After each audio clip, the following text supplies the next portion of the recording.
All right, good afternoon, everyone. Thank you for coming. It's my honor to introduce our speaker today, Dr. David Wright. For those of you who don't know, can you hear me okay? For those of you who don't know, David, he's a resident historian. He's been a colleague for the last 13 years, starting at what used to be the Institute for Health and Social Policy. David is very much a McGillian, right? You studied here as an undergrad and a master's student, and then you went overseas at some place called Oxford University. Is that right? He's presently a professor in the Department of History and Classical Studies and cross-appointed to the Department of Equity, Ethics, and Policy, and has held numerous administrative roles here at McGill. Currently, the Associate Provost for Academic Policies and Faculty Affairs, all that whilst holding the Canada Research Chair in History of Health Policy. He's published widely in several very important policy areas, including children's health and disability, the evolution of hospitals, and Canada's dark but illustrious history of psychiatric health services. So please join me in welcoming Professor Wright to talk about suicide prevention as a public health strategy, historical perspectives.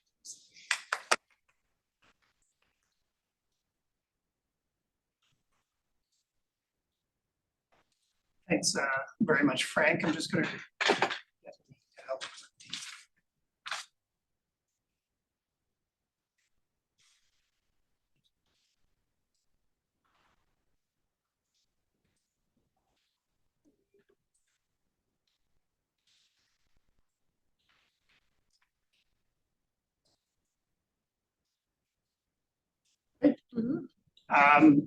So again, thanks very much, Frank, and thank you those who are here in person. And oh my goodness, it's already going ahead. That's not a good sign. It's a pleasure to be here to present, I guess, what is the last sort of supplementary paper arising from the Lalonde conference, which we held in May, and I helped organize with Emily Kinavale and others. I put up the Movember mustache here for a reason, not because I actually decided to have a mustache today and shave off my beard, but rather I found it interesting while watching American football on the weekend. There were ads for Movember, and that the Movember movement has included suicide prevention as a men's health priority. And I thought, wow, that's excellent timing for this talk, because to a certain extent, I'm going to historicize this as an issue. So how did I get here? Well, I'm actually a 19th century medical historian by training, as Frank alluded. I spent most of my doctoral and postdoctoral years, my first position at the University of Nottingham, researching the rise of what was then called the lunatic asylum in the 19th century. When I returned to Canada in 1999 and took up the chair in the history of medicine at McMaster University, I continued that theme, but started looking at Canadian institutions, some of which are represented here. The top right is the first Quebec institution, Beauport, near Quebec City. I had to put the Asylum for the Protestant Insane in the bottom right. That becomes a Douglas, of course. The famous Toronto Asylum was called at one point 999 Queen Street. Now, I was trained in a socio-demographic tradition. I was interested in patient populations and the social phenomenon of the institutionalization of people who were labeled insane or of unsound mind. And the key documents historically were admission records that were more or less referred to as admission warrants or reception orders. That's a top left document, and certificates of insanity. And the certificates of insanity from the Victorian period more or less evolved to the present day. These are ones that psychiatrists use to document why they consider to be someone in need of certification and involuntary treatment. And I just want to draw your attention to one aspect of the reception orders that I always found particularly interesting, although I wasn't focusing specifically on the history of suicide. And that was when an individual was admitted, and bear in mind, we are looking at tens of thousands of individuals who are admitted to formal mental hospitals in the Western world. there had to be an indication whether the person was suicidal or not. And a colleague of mine who's working on a different set of institutions, we got together, we said, oh, this would be fascinating to write a paper on suicidal admissions to mental hospitals in the Victorian era, and particularly what was the response within the institution to individuals who were deemed to be suicidal. And this ended up as an article, and then I sort of moved on to other things. However, when I returned to Canada in 1999, I found myself in the company of a very well-known Canadian medical historian named John Weaver. And John Weaver had spent a lot of time working on legal history and had become quite interested in the history of coroner's reports. Now, briefly, coroner's reports emerged from more or less the middle of the 18th century onwards in Western countries. And coroners were required, as they are now, to investigate suspicious or accidental deaths and determine whether the death was an accident, whether it was a homicide, or whether it was a suicide. And this created all sorts of legal documents. And there's been a lot of research that John Weaver and others have turned into major works about the response to suicide in the 18th and 19th century. And these are just a few of them on the right. And so John and I organized a conference in around 2006, I think it was, on the history of suicide. And we brought together recent research in an edited volume on the histories of suicide. So what does any of this have to do with the Lalonde Report and the 1970s? Well, I was being asked that before the talk. You know, what is the connection? And when Emily asked me to to sort of help her organize a conference on Lalonde, I said, sure, that's fantastic. I need to know more about the 1970s. I regularly lecture on the history of health and medicine in Canada, and I find the post-World War II era still a bit vague and nebulous for me as a 19th century historian. So I started preparing for the conference and reading through the Lalonde Report, and I was quite struck by the prominent role that suicide played in his analysis of public health priorities in the early 1970s. And to remind you, the report was published in 1974, although obviously before that, there would have been a lot of research leading up to, so this is sort of reflective of research of the early 1970s. And I just direct you to one of several tables that are included in the Lalonde Report, which I think are noteworthy for several reasons. This is a table from page 20 in which the Lalonde group, and of course he had researchers who wrote this, so it wasn't just Lalonde who wrote it, the team who wrote the Lalonde Report juxtaposed years lost, interesting sort of concept on mortality, but years lost, men and women through major causes. And perhaps unsurprising, you'll see motor vehicle accidents, lung cancer, but also suicide. And the line just below the chart is, I think, rather revealing. It says for these 5 main causes of early death, as defined, males lost almost 3 years of potential life for every year lost to females. So this is one of my themes for this talk, is that for all of the research, fascinating as it is and important as it is, on the emergence of women's health movements of the 1970s, I would argue that the Lalonde Report is actually a sort of highly masculinized report that targets, as it were, young men behaving badly, and the crisis in the Canadian and Western countries of young men not assuming their productive roles within society. I'm going to come back to that in a moment. So what is a broad, as it were, epidemiological or demographic background to this? Well, to summarize a lot of research in just a couple of slides, I think it's safe to say that over the previous 3 decades, and Lalonde and his team talk about this in the report, there have been a very significant improvement in life expectancy. People are familiar with this, and it's largely due, not solely, but largely due to a decline in infant and childhood mortality in the 1920s, 30s, 40s, and 50s. And this has lots of interrelated causes, has to do with vaccination, pasteurization, increased standard of living, etc. But what I want to highlight here is how it played out between young men and young women. So I'm going to increase these slides a bit to emphasize my point. So here we have a dramatic decline in the top left of infant mortality rate. In fact, you have almost a close to convergence between boys and girls in terms of their death rate. Similarly, in the age group 1 to 4. But as you get older, you start to see this separation between boys and girls, and then, as it were, young men and young women. And one thing the Lalonde Report talks about repeatedly, and you saw that in some of the comments about years of life lost, was that the increase in life expectancy that was occurring between the 1930s and 1960s was broadly being enjoyed by women, not by men. And this is, I think, an important demographic fact of the middle of the 20th century, which isn't commented on a lot.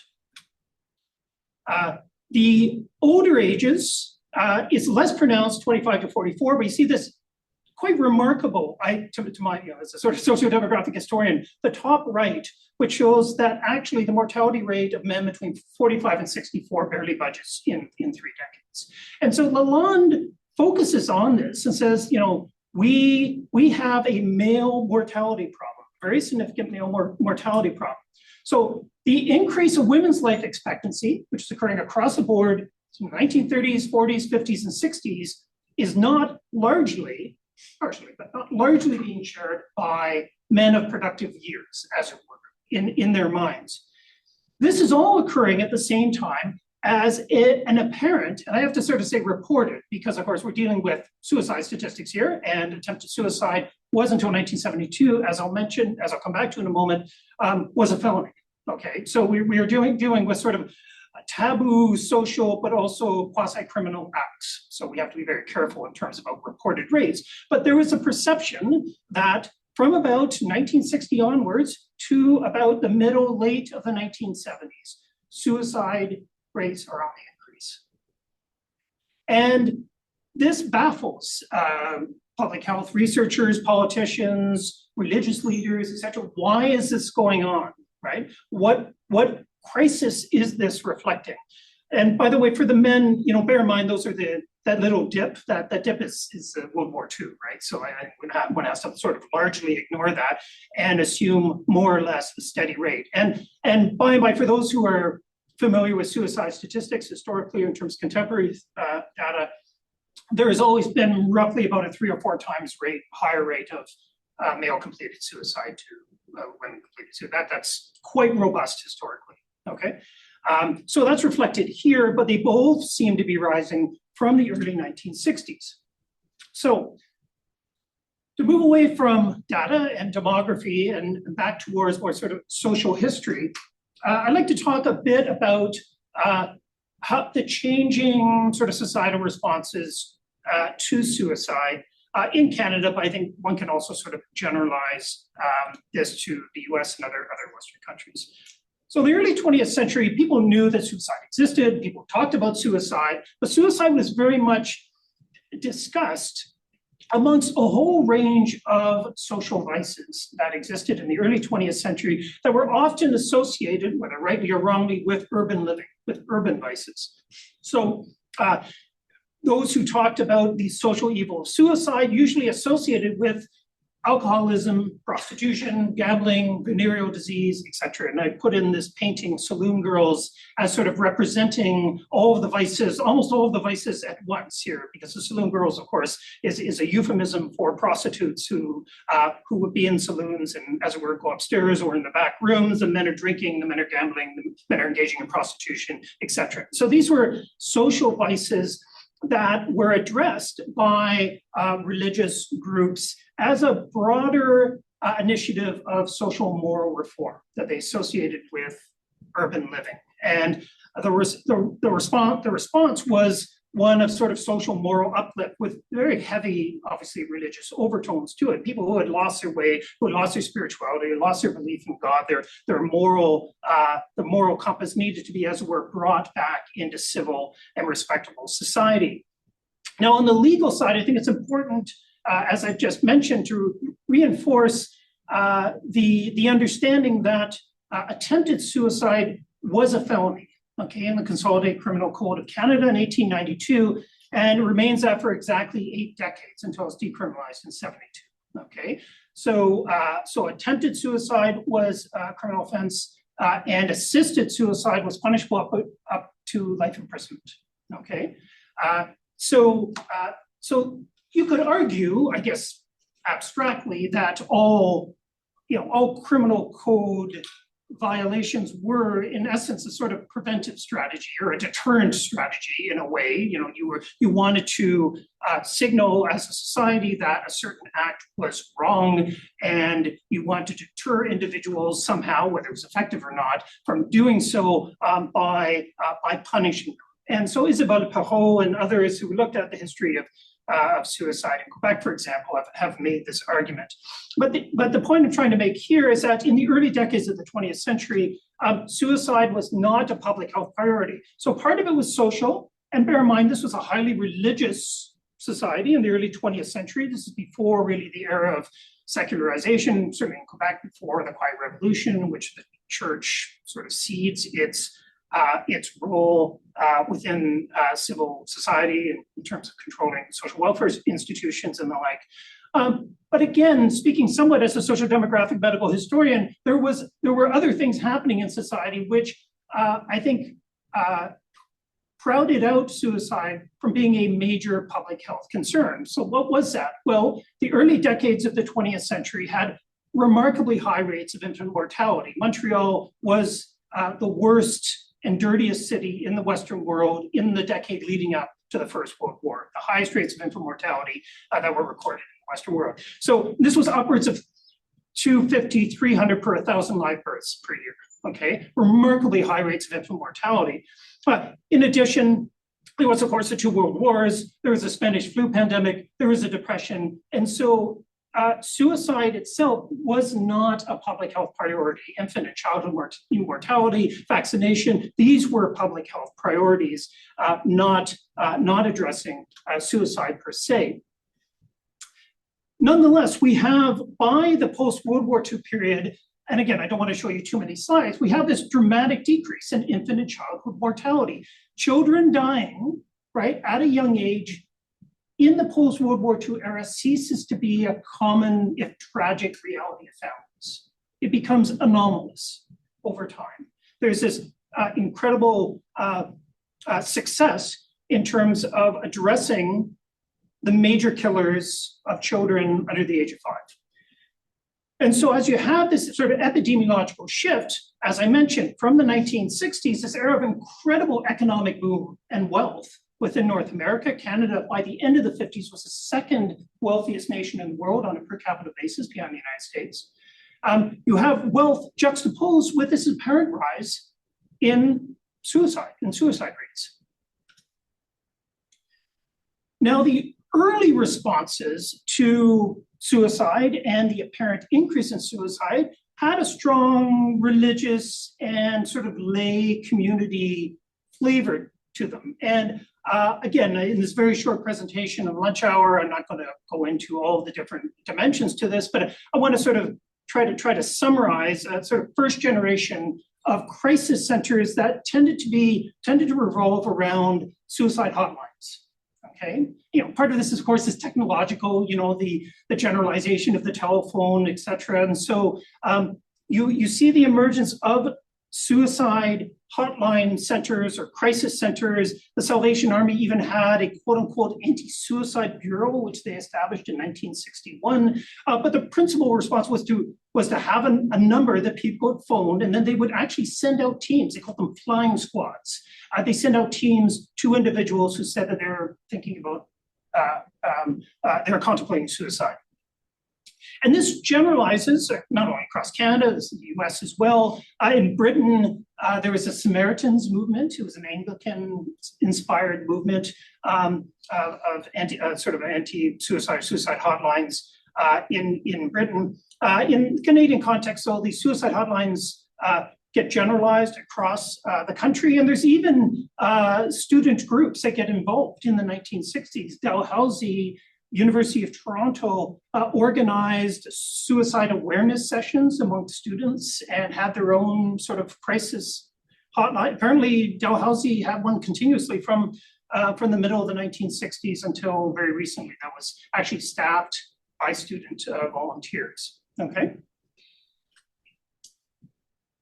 Now, superimposed on this, however, was the dramatic expansion, and this is something I'm sort of working into a paper. I'd be interested in your feedback, but the dramatic expansion of academic research, particularly in the social sciences, and particularly in areas such as sociology and psychology, okay? So you have the boomer generations coming into universities. Universities are dramatically expanding. You're getting the establishment of brand new universities, York University, for example, Simon Fraser, et cetera. So the university sector is dramatically expanding, and there's a renewed interest of the government to fund academic research. So the Medical Research Council of Canada, this is sort of the precursor to the formal Tri-Council. It's established in 1958, and they fund social scientific research that self-evidently is attempting to understand human behavior in all sorts of dimensions, suicide being one. The social science logic being that, of course, if you study something empirically long enough, you would discover some sort of dynamic or law that govern behavior. And then once you understood that, you can devise interventions which would reduce the likelihood of that behavior happening. This feeds into academic organizations in a classic manner, such as the American Association of Suicidology in 1968. Now, bear in mind, in the 1960s, part of the university expansion saw the arrival of tens of thousands of American academics. So the Canadian and American academic scene were almost inextricably linked. You know, Canadians belong to the American associations, et cetera. And so we see suicidology sort of invented as an interdisciplinary field, as well as international conferences, such as the 1969 International Conference on Suicide Prevention in London, England. And so there's professional research, as it were, academic research, which is moving in, occupying somewhat awkwardly a space alongside these sort of religious or lay or community initiatives of suicide prevention. And I say awkwardly because there was always a bit of a tension. You know, the academics saying these volunteers were sort of, well-intentioned but ineffective, community members that perhaps were not helping in the way that they ought to. One aspect of the expansion of academic research was very specifically the emergence of psychiatry and behavioral neurosciences, or behavioral sciences in the 50s and 60s. Bear in mind that the Canadian Psychiatric Association was only established in 1952.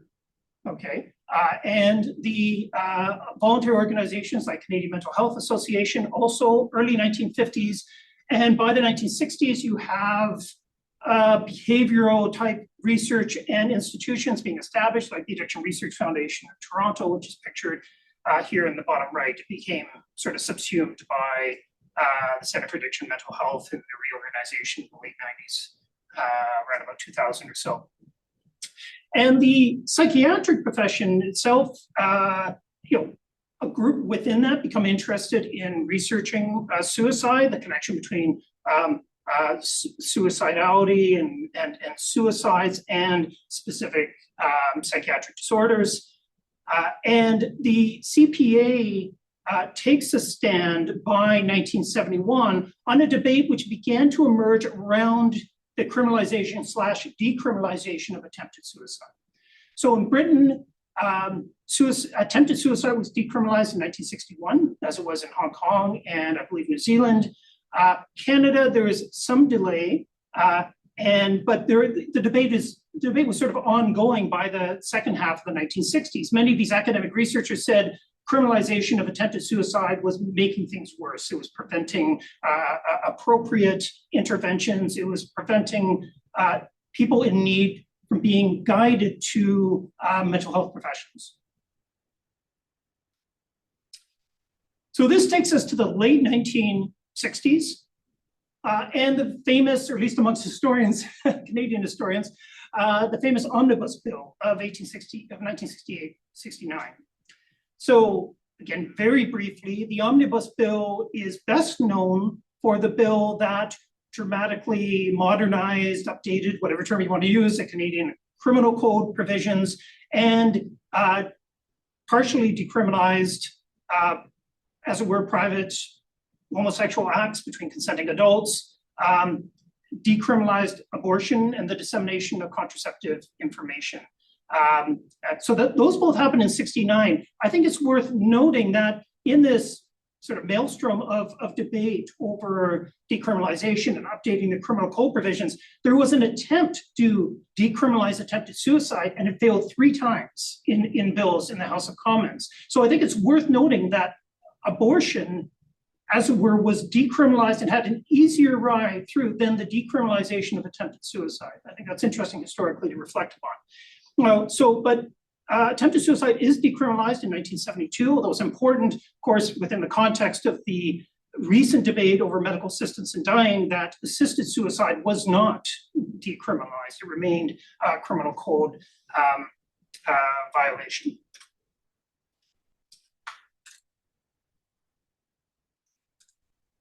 So this is all set up to Lalonde, as it were. Okay, so Marc Lalonde, who is a parliamentary secretary to Trudeau. Bear in mind that Pierre Elliott Trudeau becomes prime minister in '68. He was previously Minister of Justice. He was part of the, one of the major advocates behind the criminal code revisions.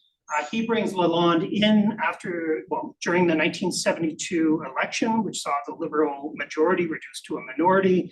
And Lalonde is one of a small group of very influential, perfectly bilingual Montreal lawyers who are brought into the sort of inner circle of the Trudeau government. And he is made Minister of Health and Welfare. Interesting enough, he also at one point holds simultaneously the position of Minister for the Status of Women, also, which is an interesting dimension for Lalonde's political experience in the 1970s. But I'll let others speak to that. The Lalonde Report, as I mentioned earlier, comes back to the problem of suicide.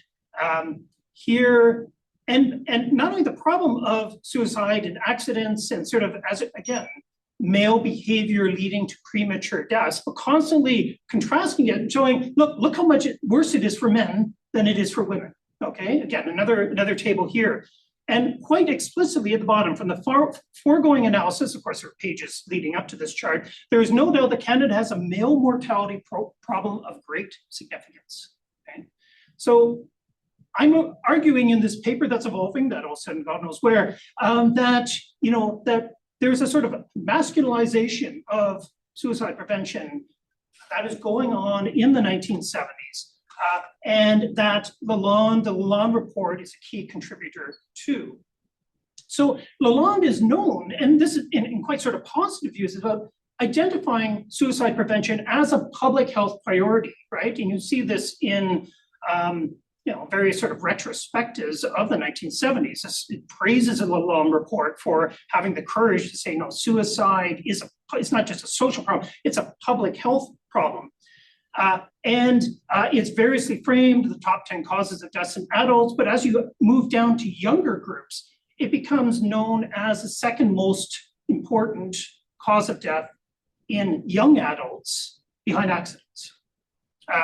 And again, I argue discursively, as suicide gets entangled with a number of other public health priorities that are prominent in the Lalonde Report. And for those of us, such as myself, who remember the 1970s and the public health campaigns of the 1970s, gets entangled with certain types of behaviors that are being targeted and associated with lifestyle choices. Again, very controversial way of framing it, but that's the way it's discussed in the Lalonde Report. So suicide is discussed alongside drinking, excessive drinking, smoking, dangerous driving, drinking driving, drug use, venereal disease, etc. These are all being talked about as a sort of self-destructive or reckless behaviors that, yes, women are engaging in too, but disproportionately men are. So again, more charts from the Lalonde Report. The usual suspects: smoking, lung cancer, motor vehicle accidents, suicide, right? So these, and sort of a juxtaposition of the years lost. And the language is really quite instructive, talking about years lost, productive years lost, the idea that these are young men who should otherwise be contributing to Canadian society, to Canadian economy, but aren't because of their reckless behavior. So the renewed interest in suicide prevention, which, as I mentioned, is in part epidemiological, suicide sort of drifts up because of the decline of other causes of death within North American society. It drifts up as an important aspect of public health prevention. And in this brief paper, I won't get into the weeds in terms of the various sort of waves that get superimposed on suicide prevention, but generally there are groups of crisis interventions, which I've mentioned before, suicide hotlines and the like. There is a consistent call for increased psychological and psychiatric services. The implication being that if individuals had appropriate mental health supports, they would not commit suicide at the rates that they were.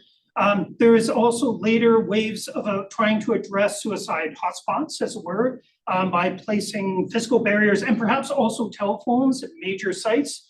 Bloor Street Viaduct was sort of the, as it were, the Golden Gate Bridge of Canada. It was the #1 suicide hotspot in Canada. Before this, it was only, I think, oh my goodness, what, 20 years or so ago that they put the major suicide prevention barriers on the Bloor Street Viaduct. But also sort of sensitivity to a reduction in, as it were, access to harm. So regulation of firearms and narcotics. There was a very upsetting article in the New York Times recently about the rise of childhood mortality in the US, which was largely related to firearms deaths and accidents. So, you know, there is, again, not to get into the weeds too much, but there was a discussion at one point about the widespread use and availability of tranquilizers, for example, in the 1960s, and individuals who were overdosing, perhaps committing suicide. Is not entirely clear, accidental overdose, non-accidental overdose, from the widespread availability and use of various drugs that had not been medically regulated extensively. In terms of professional organization, you do have these international congresses, one of which occurs in Canada in 1979. So by way of concluding and to allow time for questions, I want to make a few sort of broad, hopefully not too scattered comments. One is to reinforce this sort of sense, sort of broad thesis of the article that I'm writing on this, is that the Lalonde Report is more or less a strategy that targets lifestyle behaviors associated with, as it were, young men behaving badly. And suicide gets discursively wrapped up in this.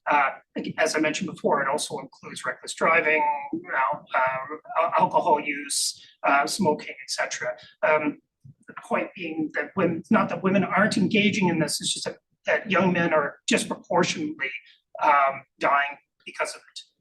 The second broad point that I've not been able to get into extensively yet, but I want to mention it, is that one of the pioneers of suicide studies in Canada was a Lethbridge professor of sociology named Menno Bolt. And in his retrospective, he became interested in suicide during his attempts to establish what he then called a Native Studies program at the University of Lethbridge. And he went to the First Nations reserves, particularly to the Blood First Nation, Southwest Alberta, and discovered, it wasn't a discovery to them, but discovered what he considered to be horrifically high rates of suicide in Indigenous and First Nations communities in Canada. So for him, this was an Indigenous issue that he wrote to the Minister of Health and Social Welfare in Alberta, and they started, they had a province-wide investigation, but over time it sort of becomes de-indigenized. That a lot of this original interest, it came from observations of the very high rates of suicide and infant mortality, et cetera, on First Nations reserves, gets, as it were, it becomes a sort of issue of non-Indigenous society, and interventions that are Indigenous related are not prioritized And then finally, speaking as a historian of psychiatry, if I put that hat on, or a historian of madness, or a historian of mental health or lunatic asylums, I find it quite interesting that the Lalonde Report focuses on suicide as a mental health problem. And he does use that term. I thought that was more of a neologism but actually no. Mental health as a term gets repeated throughout the Lalonde Report, when in fact, arguably the most significant issues affecting psychiatric care were the emergence of psychopharmacology and deinstitutionalization. That is, issues that were most relevant to significant chronic, as were population suffering from chronic psychiatric disorders, and not, as it were, the still important but arguably less important demographically issue of suicide and suicide prevention. And so I'll just end off with my favorite participation clip from the bottom right that I think we always have to invoke, the 60-year-old Swede, just to reinforce this sort of sense that the young Canadian white male who's not actually living up to the social and cultural and economic expectations of what he needs to be doing, he's slacking off, he's watching TV, he's smoking, he's drinking, he's engaging in all sorts of lifestyle choices that ultimately become the target of the Lalonde Report and public health strategies that arise thereafter. Okay.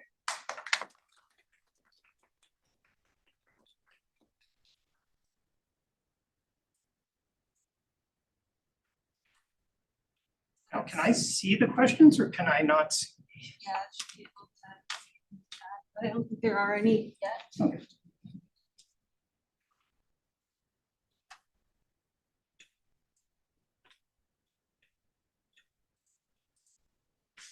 Vanessa? Yeah, can I ask? Thanks so much, David. That was really fascinating. I was just curious about what you described as this kind of law, like a set of behaviors that result in suicide and the association between these reckless or self-destructive behaviors like alcoholism and suicide. And I was just wondering if you could say something more about, what happened afterwards. Like, did this idea of a law presumably broke down, but also like what are the other associated behaviors? How did that kind of nexus of like venereal disease and suicide, how did that kind of fall apart? Yeah, sure. So there's been a reasonable amount of research, particularly in Quebec, around the decriminalization of attempted suicide. Andre Savard, Isabelle Pavot, and others have written about this. And they've sort of shown that just like the decriminalization of marijuana, there was this whole lead up where the law was really not being enforced, right? That there is this sort of sense that punishing individuals who had attempted suicide or perceived of being attempting suicide was not the way, even though that's what was on the book, there's a certain amount of discretion. So increasingly, particularly by the 40s and 50s onwards, these individuals in these situations are being diverted towards professionals, or perhaps to, depending on the context, maybe in a more rural context, towards religious authorities or what have you. But they're not formally being punished per se. So so unsurprisingly, there is some pushback, especially from the Catholic Church. That's probably why Canada took longer than some other countries to decriminalize attempted suicide. But eventually that also occurs. But the debates around the decriminalization of attempted suicide become entangled with issues of homosexual liaisons, as they were then called, right?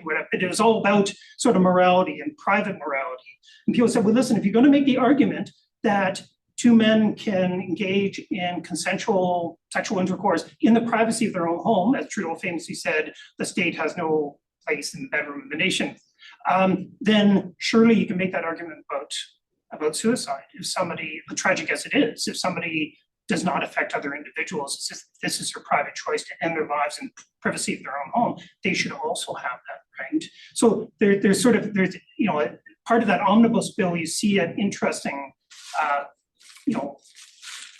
discursive entanglement of those. Now, in terms of the other behaviors that I mentioned, again, they tend to be sort of associated, so there's sort of a wash back and forth. So I mentioned the Alberta investigation. So now I have a bit of time. So in 1973, this Menno Bolt, he goes to the Blood First Nation. He's trying to establish what he called then the Native Studies program, the University of Lethbridge. He goes to meet the elders there. He's driving out. He sees, this is his own memory, he sees 6 new graves just in the snow. He sees that they're new graves in this light dusting of snow. And he investigates and he finds out that 3 had died from motor vehicle accidents. And 2 had committed suicide. 1 was natural causes. And he was shocked by this, right? And so he investigated further and then came to the conclusion that there were very, very high rates of motor vehicle accidents, but also suicides that were happening in Indigenous. So what he then campaigns the Alberta government. He writes letters. He writes to the Minister of Health and Social Affairs, et cetera. And he says, we need to investigate this. So they actually included as part of a larger initiative to investigate motor vehicle accidents, okay? Because they thought, this is his recollection, they thought that the extremely high rate of male mortality from motor vehicle accidents, some of those were actually disguised suicides. And so there's, they're making these connections, interesting enough, all over the place between these types of behaviors that were leading to the excess male mortality of young men, and like trying to figure out public health interventions. So not in a silo, right, around suicide, but that suicide was connected to alcohol abuse or perhaps drug abuse, and that motor vehicle fatalities were themselves associated with perhaps drinking and driving and drug misuse. And so they're all being sort of interconnected in a way, not to mention later more chronic conditions arising, like, excess smoking related to lung disease or cirrhosis of the liver, for example, from alcohol abuse. So they're all being interconnected. I guess that's the point I'm trying to emphasize, is that suicide research or suicide prevention strategies were not occurring in a silo of sorts, in a sort of social public health discursive silo. It's moving back and forth.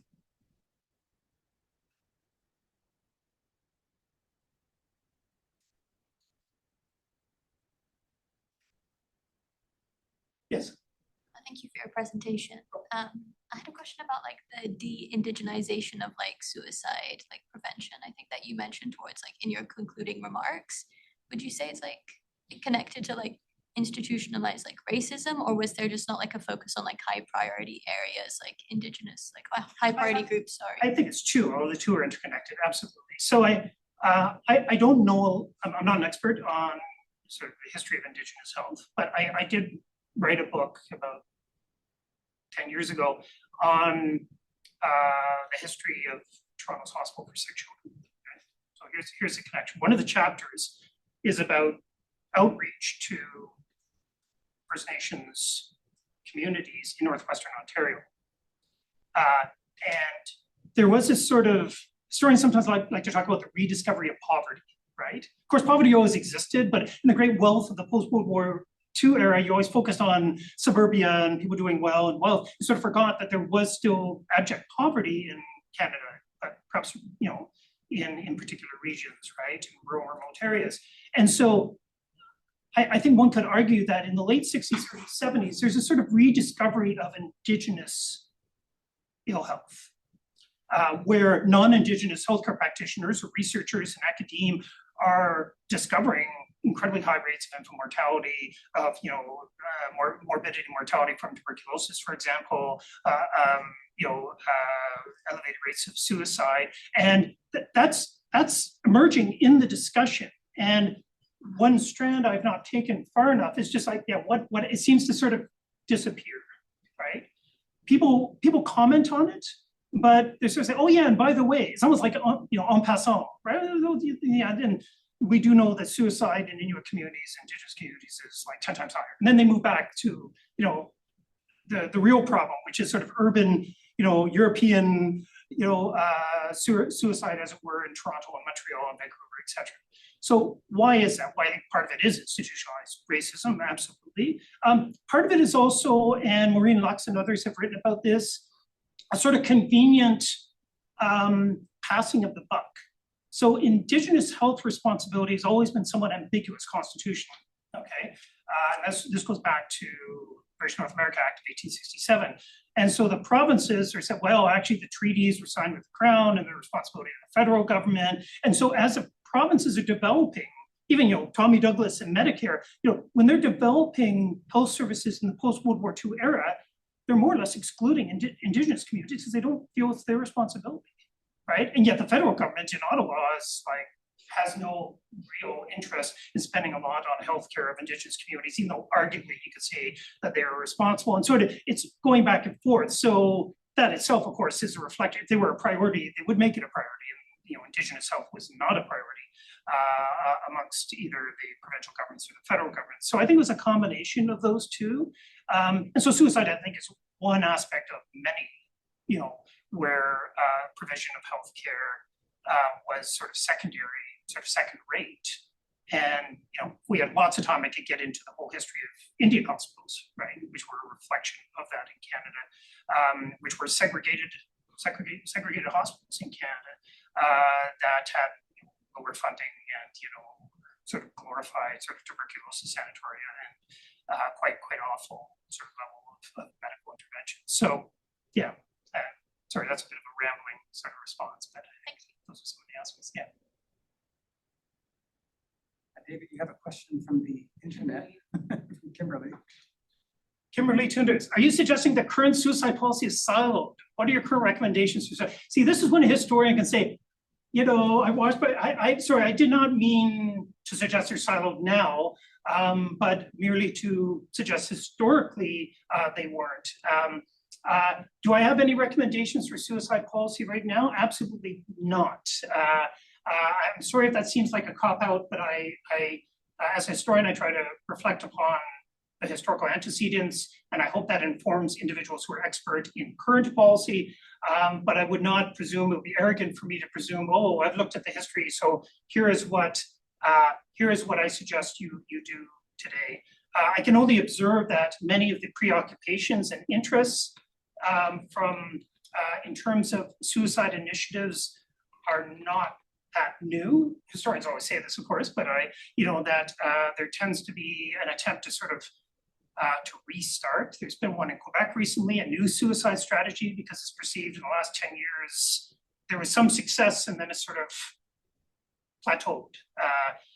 So Dubé, I think it was 2 years ago, perhaps, maybe last year, announced a new suicide strategy. But I would make parallels to the debate over the suicide hotline, the new national suicide hotline. This, I guess you can see from this presentation, suicide hotlines do have a long history. I know that, again, there's this divide between English and French-speaking Canada. Quebec, as far as I understand, did not agree to use the new suicide hotline number. And even in the 1970s, it being 1970s in Canada, the Quebec researchers associated with suicide and suicide interventions refused to be part of the Canadian Association for Suicide Prevention, much to the lamentation of the English leaders of that in the 1970s. So, have you researched the emergence of critical suicidology? Yes, I have, but that's, yes, I do understand critical suicidology. I am aware the intersection between critical suicidology and the debates over medical assistance in dying right now, but I'm not an expert on that, and I probably will not wade into that territory. But yeah, it's quite fascinating. I'll say one thing historically about sort of critical suicidology and the antecedents to this, and that is there are a couple of researchers at the University of Ottawa. One who I know reasonably well, Isabelle Caron, who I mentioned earlier, but individuals who've looked at the history of completed suicide notes, coroner's reports, to try to demonstrate that there has always been a certain percentage of individuals who have rationally chosen suicide, right? That we can't slip into easy, all individuals commit suicide were mentally disordered or suffering from, to use an older term, suffering from temporary insanity, that there actually were individuals who even in their suicide notes narrated their desire to be understood that they rationally chose to kill themselves. and for the following reasons. I think that's interesting to reflect upon. Again, not to get too controversial. I know there's actually a big seminar yesterday on medical assistance in dying, but in terms of the ongoing debates around medical assistance in dying. So anyways, that's probably all I'll say about critical. I'm not involved in that research, but I certainly know of it. Yes. The impact of colonization on Indigenous peoples. Yes, again, I know of the literature. I don't think I'm qualified to make any sort of broad comment about. I don't think I can sort of make an intelligent summary of apart from acknowledging the research that associates the effects of long-term intergenerational effects of colonization on suicide rates in First Nations peoples in Canada. Yes, sorry. I'd be interested to know if you came across the same, I guess, quality of data when it came to assisted death, like based on the gender discrepancy. Was there anything like that? No, yeah, historically that's I can, yeah. Yeah, that's I can only imagine. assisting suicide was punishable up to life imprisonment, right? So Yeah, the data is no, you can imagine, But no right? option That getting out historically either, people are so. writing about this and confiding, and so undoubtedly, I think we must make sort of reasonable assumptions in the past. Were there situations with which individuals assisted other individuals in ending their lives? Yeah, of course.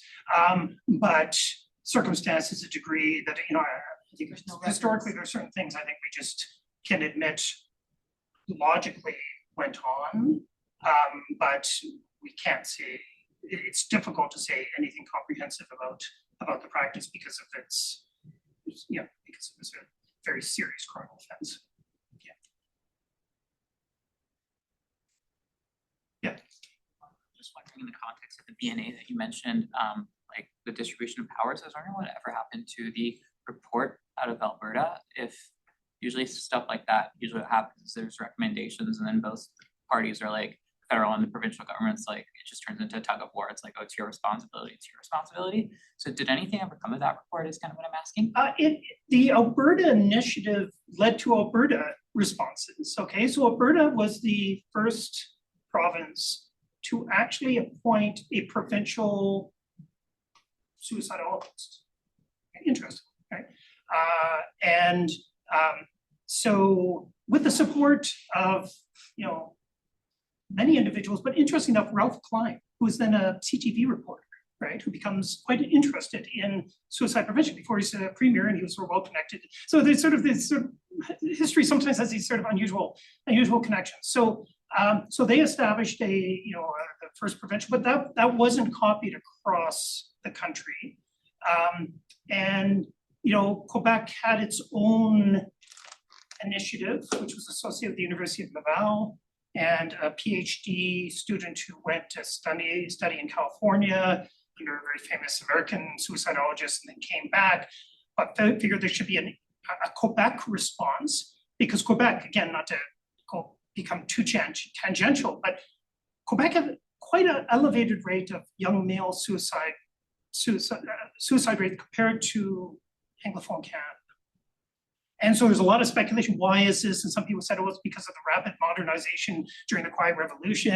And there are all sorts of hypotheses. But in the end, the Quebec steps appear to be, and again, I'm still researching this, appear to be very similar in terms of crisis interventions. There was a suicide hotline at the University of Laval. And, in the end, it seemed to be, and calls for more mental health and psychological services. And so it probably wasn't that different, but there was amongst the researchers a real sense that no, Quebec needs its own Quebec plan, not a national plan, a Quebec plan to address male suicide. And interesting, the Quebec rate, which was always higher, if you just take the Quebec rate in general compared to other provinces, tends to come down and start to conform more with the Canadian average over time. Why is that?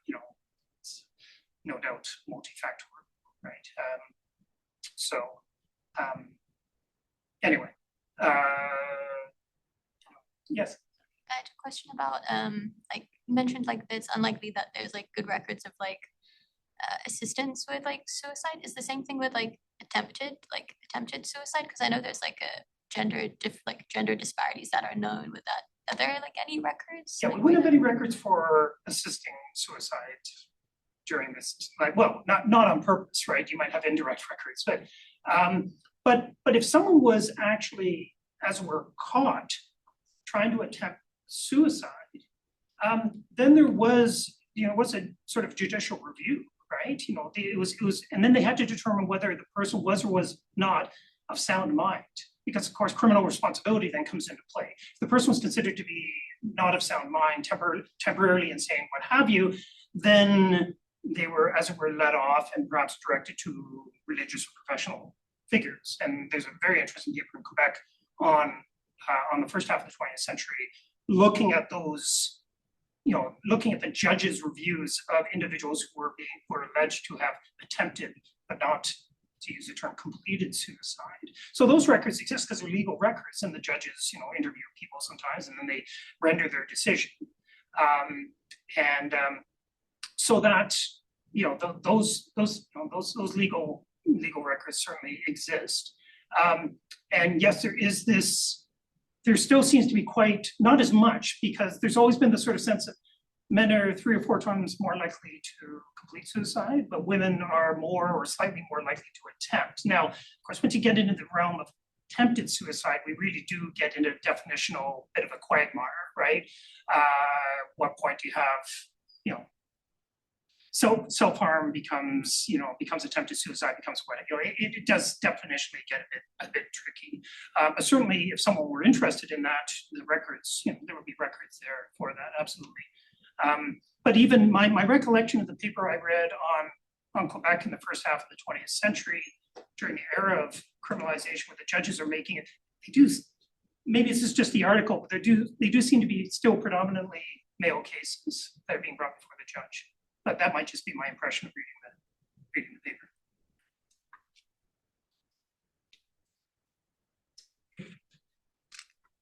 Thank you very much, David. Please join me. Thank you, David.